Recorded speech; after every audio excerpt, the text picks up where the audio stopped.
नमस्कार, आप सबका स्वागत एवं अभिनंदन है। बहुत ही इम्पोर्टेंट राजस्थान की सीईटी हो, आरएस हो या राजस्थान 2026 में जो भी एग्ज़ाम आप देने जा रहे हो, उनके लिए बहुत रामबाण साबित हो गए ये क्वेश्चंस और यही क्वेश्चन एआई से उठा के देगा। क्योंकि जो अभी ट्रेंड चल रहा है, वो एआई ज़माने का ट्रेंड चल रहा है और उसमें भी एक ट्रेंड चल रहा है कि आस-पास के क्योंकि अब क्वेश्चंस का पैटर्न बदला जा रहा है। आपने वनफल का एग्ज़ाम दिया, एलडीसी का एग्ज़ाम दिया तो उसमें पैटर्न आपको मालूम हो चुका होगा कि किस प्रकार का पैटर्न है। तो पहला क्वेश्चन हमारे सामने बहुत ही शानदार तरीके से वनपाल में पूछा गया 2026 में। आप सब जानते हैं वनपाल का कब एग्ज़ाम हुआ कि भारत के संविधान की प्रस्तावना में समाजवादी और धर्मनिरपेक्ष शब्द किस संशोधन द्वारा जोड़ा गया? कि संविधान का कौन-सा संशोधन है जिसमें भारत के संविधान में हम कह सकते हैं कि लॉ में प्रस्तावना में समाजवादी और धर्मनिरपेक्ष शब्द किस संशोधन द्वारा जोड़े गए? 42वें संविधान संशोधन के बारे में आपने बहुत ही विस्तार से सुना होगा। 1976 में 42वां संविधान संशोधन कब हुआ? क्वेश्चन पूछा जाता है कि 1942 में आपने यदि जल प्रेरी का एग्जाम दिया होगा तो वहाँ 42वें संविधान संशोधन के बारे में भी पूछा गया था कि 1976 में 42वां संविधान संशोधन कब? 1976 में 42वां संविधान संशोधन द्वारा प्रस्तावना में समाजवादी धर्मनिरपेक्ष अखंडता शब्द जोड़े गए। एक तो अखंडता शब्द है, धर्मनिरपेक्ष है और समाजवादी है जो शब्द है, ये 1976 में 42वें संविधान संशोधन द्वारा ये जोड़े गए थे। कौन से 42वें संविधान संशोधन द्वारा जोड़े गए थे। हम दूसरे क्वेश्चन की ओर आगे बढ़ते हैं कि भारत के नियंत्रण देखो बहुत ही भारत के नियंत्रण मालेगा परीक्षण सीएजी की नियुक्ति कौन करता है? जब भारत के निरीक्षण और मालिका परीक्षण की हम बात करते हैं तो यहाँ पे जिस प्रकार से राजस्थान में राज्यपाल प्रमुख होता है उसी प्रकार से यदि इंडिया भारत की बात करना चाहो वहाँ के संवैधानिक की बात करना चाहो तो वहाँ पे हम राष्ट्रपति को मानते हैं, यानी राष्ट्रपति को हम वापस स्वीकार करते हैं। तो व्याख्या साथ में दे रहे ताकि आपको याद हो सके। 2 बार क्वेश्चन पढ़ने से आपके माइंड में याद हो जाएगा। आप चाहो तो एक किसी भी का एक स्क्रीनशॉट ले लीजिए और जब सो रहे हो तब एक बार देख लीजिए, ठीक है? आपको मुँह से अपना आप उत्तर निकल जाएगा, इसका ये उत्तर था। कि सीएजी की नियुक्ति राष्ट्रपति करते हैं, ये भारत की वित्तीय जवाबदेही सुनिश्चित करने वाला संवैधानिक पद है। कैसा पद है? संवैधानिक है, राष्ट्रपति करता है। बहुत ही शानदार क्वेश्चन है कि राष्ट्रपति करता है और संवैधानिक पद है। नेक्स्ट, भारत का सबसे बड़ा वही बताइए देखो भारत का सबसे बड़ा लिग्नाइट क्षेत्र कौन-सा है? इसे तो आपको क्या करना है कमेंट करना है। और राजस्थान का सबसे बड़ा लिग्नाइट क्षेत्र कौन-सा है? तो आप सब जानते हैं वह बाड़मेर में है। बाड़मेर में हम कहते हैं कि तेल क्षेत्र आपने बताया कि कमला, विजय, बताया कि विजया इनके बारे में सुना होगा। तो बहुत ही शानदार तरीके से और लिग्नाइट क्षेत्र की बात करता हूँ ग्रीन तो लिग्नाइट क्षेत्र बाड़मेर में स्थित है और इसकी कुछ व्याख्या भी हम साथ में देखते हैं कि बाड़मेर जिला ग्रेनाइट बताइए कि लिग्नाइट उत्पादन के लिए प्रसिद्ध है। ऊर्जा उत्पादन में महत्वपूर्ण भूमिका निभाता है। डिघाना क्षेत्र है जो नागौर में स्थित है उसके बारे में बहुत सारे क्वेश्चन बनते हैं। हालांकि वहाँ की पैटर्न एक नागौर में एक नया यस्ट है जिसका पता की खोज की गई है तत्व की और वो बहुत ही वहाँ से आरबीएस ज़्यादा क्वेश्चन दे रही है। तो उसे एक बार ध्यान में रखना। यदि आप करंट अफेयर की इंडिया जीके की यदि राजस्थान जीके की बहुत ही शानदार तरीके से जारी करना चाहता हूँ तो हमारे साथ बने रहिए, हमारे चैनल को सब्सक्राइब कीजिए और साथ में कमेंट एक प्यारा सा कीजिए। और आपको ये विश्वास दिलाता हूँ कि मंजिल आपकी है लेकिन वो सफलता की हर सीढ़ी आपको एक दिन मिल जाएगी। कहने से कुछ नहीं हो पाएगा, वो रातें जगनी होगी। जब खुशी की आंसुएं कि जब आपका सिलेक्शन हो जाएगा, जब आपके हाथ में आपका जॉइनिंग पत्र होगा, लेटर होगा, तब आपकी आँखों से आँसू की जो बूँद टपकेगी ना, वो आपकी मेहनत को लाखार देगी। कि भारत में पंचायती राज व्यवस्था पहली बार किस राज्य में लागू हुई? कि भारत की बात करना चाहते कि भारत में पंचायती राज व्यवस्था है। हम सब जानते हैं कि 2 अक्टूबर 1960 को राजस्थान में नागौर जिले में ये व्यवस्था पंडित जवाहरलाल नेहरू द्वारा उद्घाटन किया गया था। तो हम पढ़ते हैं इसे 2 अक्टूबर 1960 को नागौर राजस्थान से पंचायती राज व्यवस्था का शुभारंभ किया गया। 2 अक्टूबर को महात्मा गांधी का जन्म हुआ था। 2 अक्टूबर 1960 को नागौर में राजस्थान के पंचायती राज व्यवस्था का शुभारंभ किया गया था। क्या गया था? शुभारंभ किया गया था। बहुत ही शानदार क्वेश्चन है, ध्यान देने योग्य। ग्रीन हाउस हम कह सकते हैं ग्रीन हाउस यानी ओजोन परत को जो गैस है वह क्षति पहुंचा रही है का सबसे प्रमुख कारण कौन सी है? हम सब जानते हैं कि कार्बन डाइऑक्साइड है वो ओजोन परत को क्या करिए हास करिए। यहाँ से क्वेश्चन 3 प्रकार से बन सकते हैं कि रेडियो तरंगे किस मंडल से वापस टकरा के या किस परत से टकरा के वापस धरती पर आती है। एक तो ये क्वेश्चन ओजोन परत किस मंडल में स्थित है, एक ये सोम मंडल में किस मंडल से क्वेश्चन बन सकता है? तो कार्बन डाइऑक्साइड की हम बात करना है, कार्बन डाइऑक्साइड, ठीक है। CO2 वैश्विक तापवृद्धि का वजह कि ग्लोबल वार्मिंग का वजह के प्रमुख कारण मानी जाती है, कि ग्लोबल वार्मिंग का प्रमुख कारण मानी जाती है। बहुत ही शानदार क्वेश्चन है। नेक्स्ट क्वेश्चन इससे भी बढ़िया, आगे आगे इससे भी हार्ड लेवल के क्वेश्चन हम स्टार्ट करेंगे। भारत के संविधान के किस अनुच्छेद में संवैधानिक उपचारों का अधिकार दिया गया है? देखो, भारत के संविधान के किस अनुच्छेद में संवैधानिक उपचारों का अधिकार है वह दिया गया है। बहुत ही शानदार क्वेश्चन है, एक बार इसे ध्यान से देखने योग्य बात है। और क्वेश्चन से ज्यादा एक व्याख्या। अनुच्छेद 32 नागरिकों को, अनुच्छेद 32 नागरिकों को पीपल्स को अपने मौलिक अधिकारों के संरक्षण हेतु सीधे सर्वोच्च न्यायालय जाने का अधिकार देता है, कि ये अधिकार हमें, ये अनुच्छेद, ये एक्ट हमें अधिकार देता है कि यदि लोगों के, नागरिकों के यदि मौलिक अधिकारों का हनन हो जाता है तो वह अपने अधिकारों के प्रति सतर्क रहते हुए अपने अधिकारों की रक्षा करने के लिए वह सर्वोच्च न्यायालय जा सकते हैं। कहाँ पे?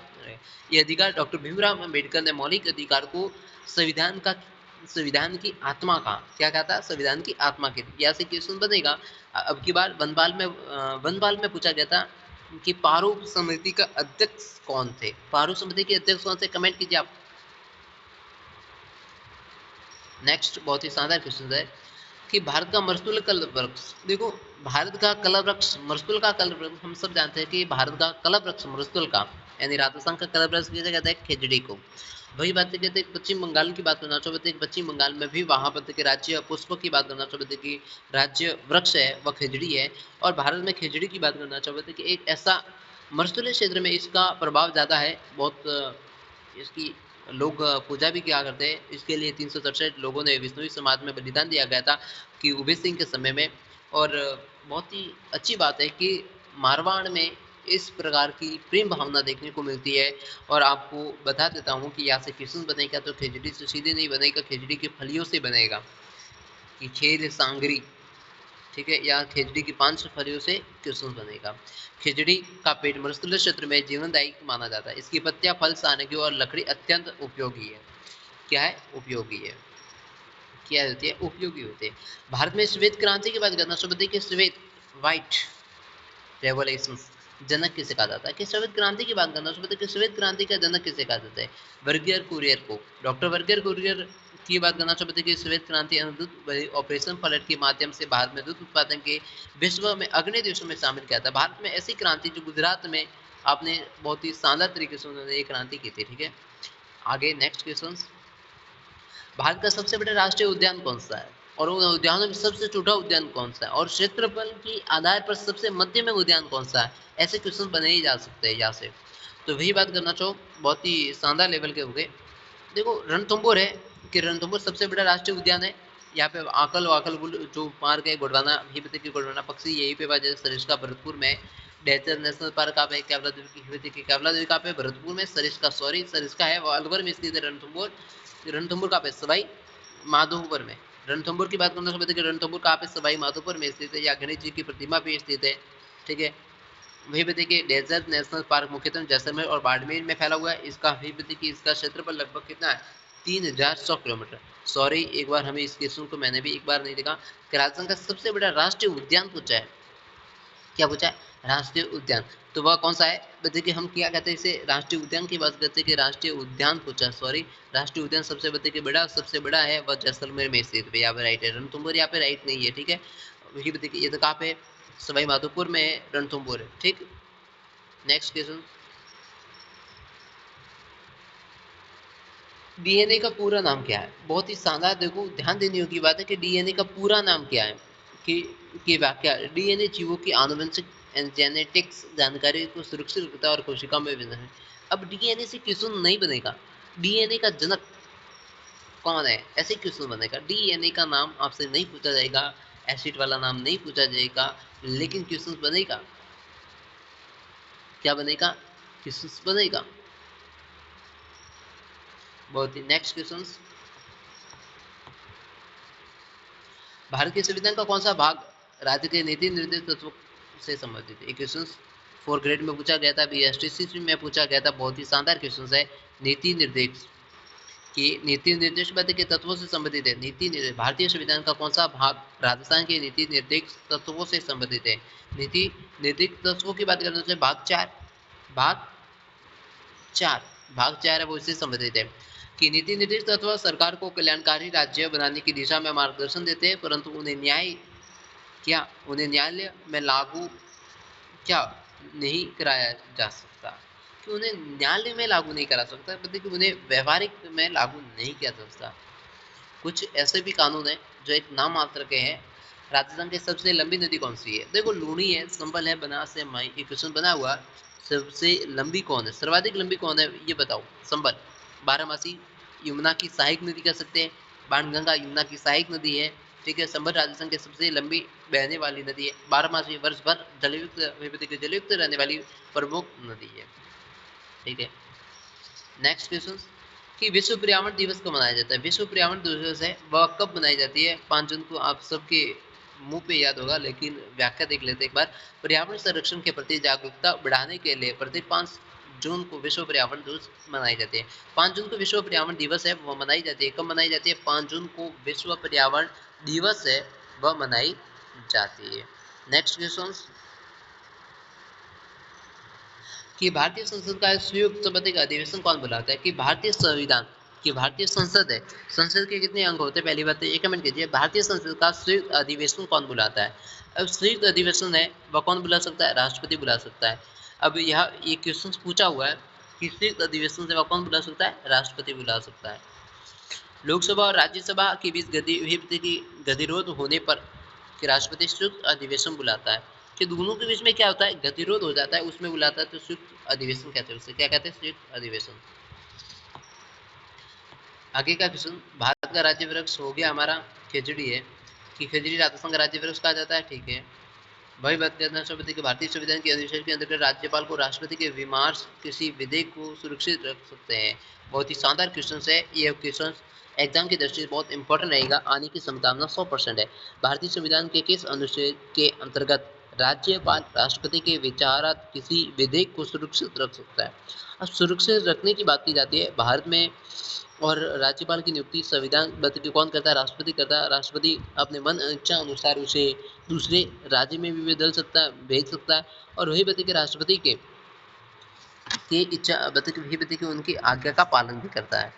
बहुत ही शानदार क्वेश्चन है। अनुच्छेद 200 कि अनुच्छेद 200 उसकी व्याख्या हम पढ़ते एक बार कि अनुच्छेद 200 के अनुसार राज्यपाल किसी राज्य विधेयक को राष्ट्रपति के विचार सुरक्षित रख सकता है। यह आरएस और यूपीएससी में बार बार पूछा जाने वाला प्रावधान है। देखो आरएस और यूपीएससी में बार बार पूछा जाता है अनुच्छेद 200 राज्यपाल किसी राज्य के विधेयक को राष्ट्रपति के विचार सुरक्षित रख सकता है। यह आरएस और यूपीएससी के बारे में बार बार पूछे जाने वाला एक कमेंट आपके लिए हमने लिख कर रखा है, बहुत ही शानदार है। अब आगे कि राजस्थान में गिरवा क्षेत्र मुख्य रूप से गिरवा क्षेत्र मुख्य रूप से किस जिले से संबंधित है? देखो गिरवा है, हम कह सकते हैं मेवाड़ से संबंधित गिरवा, पहली बात तो यही कह सकते हैं हम। तो यहाँ पे आपके लिए क्या होगा? उदयपुर। मेवाड़ नहीं है तो उदयपुर है।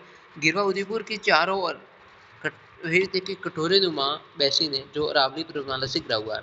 अरावली पर्वतमाला से क्या हुआ? गिरा हुआ है। निम्नलिखित में से भारत का पहला जैवमंडल आरक्षित क्षेत्र कौन सा था? कि भारत का देखिए निम्नलिखित में से भारत का पहला जैवमंडल आरक्षित क्षेत्र कौन सा था? हम बात करते हैं कि निम्नलिखित में से भारत का पहला जैवमंडल आरक्षित क्षेत्र कौन सा था? नीलगिरी है। क्या नीलगिरी था? कि सुंदरबन था, नंदा या मानस? तो वह नीलगिरी की बात करना चाहते कि नीलगिरी था। अब इसकी कब किया गया? वर्ष 1986 में नीलगिरी को भारत का पहला बायोस्फीयर रिजर्व घोषित किया गया। बायोस्फीयर रिजर्व घोषित किया गया था। बहुत ही शानदार क्वेश्चन है, और एक दो आपके एग्जाम में बहु मिलने को मिलेगा। चप्पन का मैदान और चप्पन का पठार दोनों अलग है। राजस्थान में चप्पन का मैदान किन बद्दी के क्षेत्र में फैला हुआ है? मैदान की बात करना चाहते प्रतापगढ़ है, बांसवाड़ा है, आप कह सकते हैं, बिल्कुल राइट हो जाएगा आपका यहाँ पे। चप्पन नाम यानी चप्पन गांव के समूह से हुआ। इस क्षेत्र अपने पठारी भूभाग और जनजातीय बद्ध संस्कृति के लिए प्रसिद्ध है। नेक्स्ट, भारतीय संविधान की 9वीं अनुसूची, भारतीय संविधान की कौन सी 9वीं अनुसूची किस संविधान संशोधन द्वारा जोड़ी गई थी? कि बताइए भारतीय संविधान की 9वीं अनुसूची किस संविधान संशोधन द्वारा जोड़ी गई थी? बहुत ही शानदार है, ध्यान देने योग्य बात है। कि विषय पत्र की कौन सी है? प्रथम संविधान संशोधन पत्र 1951। प्रथम संविधान संशोधन 1951 के द्वारा, कि ये प्रथम संविधान संशोधन 51 के द्वारा। 9वीं अनुसूची की बात करते हैं कि 9वीं अनुसूची भूमि सुधार कानूनों को न्यायिक सुनौती से बचाने के उद्देश्य से जोड़ी गई थी। ठीक है, बहुत ही शानदार है। अब यहाँ पे एक आपके लिए एक गिफ्ट है, और बड़ा गिफ्ट है, किसी को बोलना मत, आपके मन में रखना। जो भी कमेंट करेगा, जो भी कमेंट करेगा फर्स्ट में, जिसका भी होगा, वह अपना नाम लेके कमेंट में क्या लिखे? अपना नाम लेके। उसकी राशि संबंधित जितनी भी दोष है, गुण है, उसे सफलता मिलेगी कब, कब नहीं मिलेगी, क्या होगा प्रोसेस, आगे कैसे बढ़ेगा, उसकी विचारधारा क्या है, उसके सारे बारे में, उसकी कुंडली कल हमारी क्लास स्टार्ट होने से पहले उसके बारे में बताया जाएगा। आपको कुछ नहीं करना, अपना नाम लिखना है। आपकी राशि कन्या हो, कुंभ हो, जो भी हो, आपका नक्षत्र कौन सा, आपका कौन सा ग्रह स्वामी है, सबके बारे में पूरी डिटेल दी जाएगी। कुछ नहीं करना, आपका केवल नाम टाइप करना है, दूसरा कोई काम नहीं करना। जय हिंद जय भारत दोस्तों, आपसे अलविदा लेता हूँ, और उससे पहले पीजी डिजिटल गुरुकुल को सब्सक्राइब कर दीजिए। जय हिंद जय भारत।